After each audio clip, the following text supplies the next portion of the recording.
वर्तमान में जब हमारे समाज का एक हिस्सा स्वयं को जाति, धर्म, वर्ण या वर्ग में बटा हुआ पाता है, परंतु कल्पना रामराज्य के करता है, तब प्रभु श्री राम और शबरी का संवाद बताता है रामराज्य का असल अर्थ। वर्षों की प्रतीक्षा के पश्चात अपने प्रभु श्री राम को द्वार पे खड़ा देख शबरी की आंखें नम थी। देर तक उस सुपुरुष को निहारते रहने के बाद भीलनी के मुंह से स्वर फूटे, कहो राम, शबरी की डीह ढूंढने में अधिक कष्ट तो नहीं हुआ? राम मुस्कुराए, कहते हैं यहां तो आना ही था मां, कष्ट का क्या मोह। जानते हो राम, तुम्हारी प्रतीक्षा तब से कर रही हूं जब तुम जन्मे भी नहीं थे। ये भी नहीं जानती थी कि तुम कौन हो, कैसे दिखते हो, क्यों आओगे मेरे पास। बस इतना ज्ञात था कि कोई पुरुषोत्तम आएगा जो मेरी प्रतीक्षा का अंत करेगा। राम कहते हैं तभी तो मेरे जन्म के पूर्व ही तय हो चुका था कि राम को शबरी के आश्रम में जाना ही है। शबरी कहती है, एक बात कहूं प्रभु, भक्ति के दो भाव होते हैं, पहला मरकट भाव और दूसरा मार्जार भाव। बंदर का एक बच्चा पूरी शक्ति लगाकर अपनी मां का पीठ पकड़े रहता है ताकि गिरे नहीं। उसे सबसे अधिक भरोसा मां पर होता है।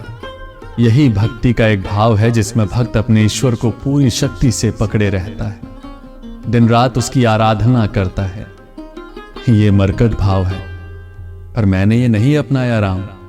मैं तो उस बिल्ली के बच्चे की भांति थी जो अपनी मां को पकड़ता ही नहीं है, बल्कि निश्चिंत बैठा रहता है कि मां है ना, वो स्वयं मेरी रक्षा करेगी। और मां सचमुच उसे अपने मुंह में टांग कर घूमती रहती है। मैं भी निश्चिंत थी राम कि तुम आओगे, तुम्हें क्या पकड़ना। ये मार्जार भाव है भक्ति का। राम ये सब सुन के मुस्कुरा कर रह जाते हैं। भीलिनी पुनः कहती है, सोच रही हूं बुराई में भी तनिक अच्छाई छिपी होती है ना। कहां सुदूर उत्तर के तुम, कहां घोर दक्षिण की मैं। तुम प्रतिष्ठित रघुकुल के भविष्य में वन की भीलनी। यदि रावण का अंत नहीं करना होता तो कहां से आते तुम राम। राम एक क्षण के लिए गंभीर हुए और कहते हैं, भ्रम में न पड़ो मां। राम क्या रावण का वध करने आया है? रावण का वध तो लक्ष्मण अपने पैर से बाण चलाकर कर सकता है।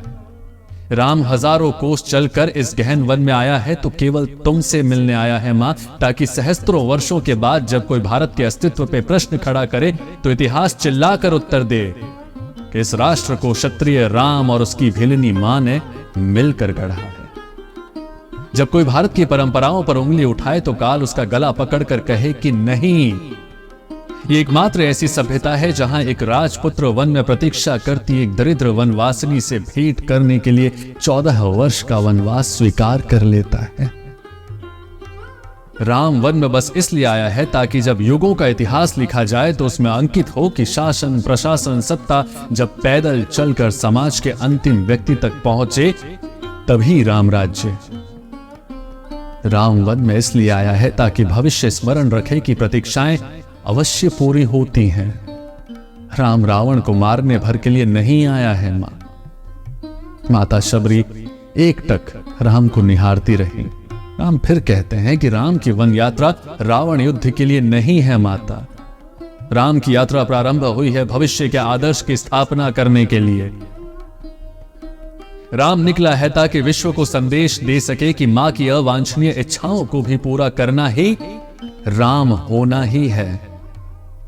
राम निकला है ताकि भारत को सीख दे सके कि किसी सीता के अपमान का दंड असभ्य रावण के पूरे साम्राज्य के विध्वंस से पूरा होता है।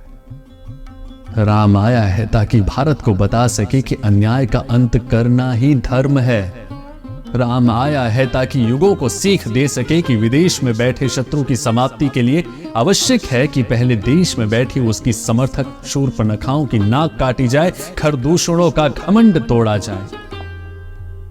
और राम आया है ताकि युगों को बता सके कि रावणों से युद्ध केवल राम की शक्ति नहीं, बल्कि वन में बैठी शबरी के आशीर्वाद से जीते जाते हैं। शबरी की आंखों में जल भर आया था। उसने बात बदल के कहा, बेर खाओगे राम?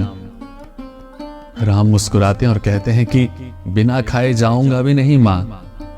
शबरी लंगड़ाती हुई अपनी कुटिया के भीतर गई और बड़े ही भक्ति भाव और भोलेपन से प्रभु के सामने जूठे बैर लाकर रख दिए।